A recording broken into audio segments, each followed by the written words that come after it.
It has happened yet again. Presidential hopeful Herman Cain enjoying another strong showing among voters this week. Cain taking second place behind Ron Paul at the Values Voters Summit in Washington, winning 23% of the vote, 7 points higher than Rick Santorum, and holding a double-digit lead over Rick Perry and Michelle Bachmann.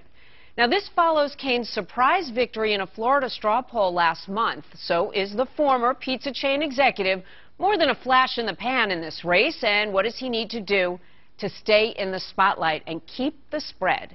David Drucker is a staff writer for Roll Call. David, always great to have you here on Sunday morning. Thanks for having me, Jamie. Good to be here. How about the Herman Cain phenomenon? How do you think the party is reacting to this? They have a lot of classy and competent candidates at this point. Where does he fit in?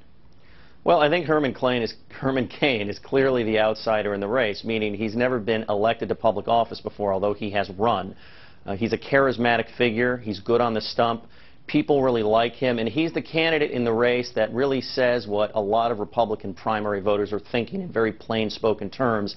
And in times like these, when things aren't good and people are hungry for leadership, that can go over really well.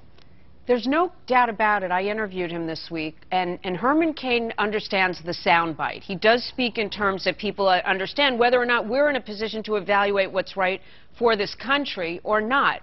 One of the things I asked him is about what he'll do with the primary races. There were some predictions he might skip some and participate in some. Here's what he had to say, and I want to get your thoughts on whether it's a winning strategy for him. We are going to be in Iowa. We're going to be in New Hampshire.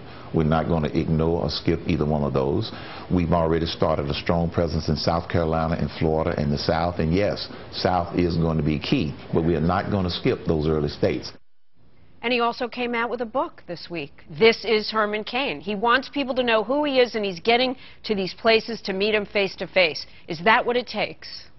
Well, name ID is certainly important, so I think it's smart for Herman Cain to try and do anything he can to allow people to get to know him, because that's part of the battle. And I think that he is going to have to focus on the early states, because it's your performance in Iowa, New Hampshire, South Carolina, and these days Florida and sometimes Nevada that can determine whether you are then viable beyond that, and if you can win the nomination, because how you do in the early states generates momentum, fundraising, and it starts to pull voters away from other candidates. This is not a race where you can do poorly in those states but somehow win California and Texas and all of their Republican delegates to come back from behind. You have to do well early. So I'm going to be looking to see if Herman Cain really puts together some strong ground operations in Iowa, New Hampshire, and South Carolina.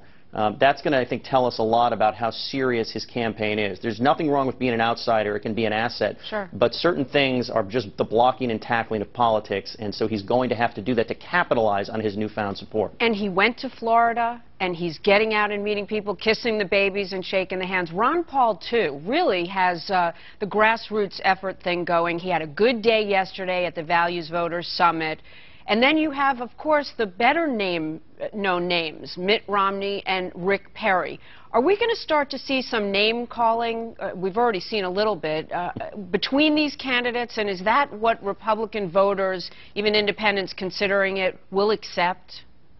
Well, it's always a little feisty in a primary because you're running for the nomination and you're trying to show Republican voters or Democratic voters in a Democratic primary that you're the best Republican or you're the best Democrat.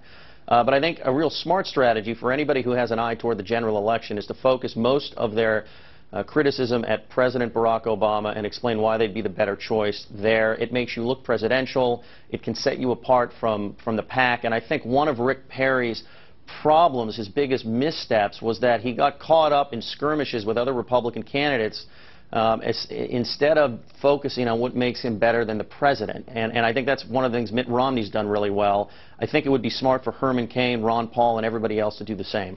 All right, David Drucker, great to see you, David. Take care. Good to see you. Thank you. Thanks. Eric? Well, Jamie,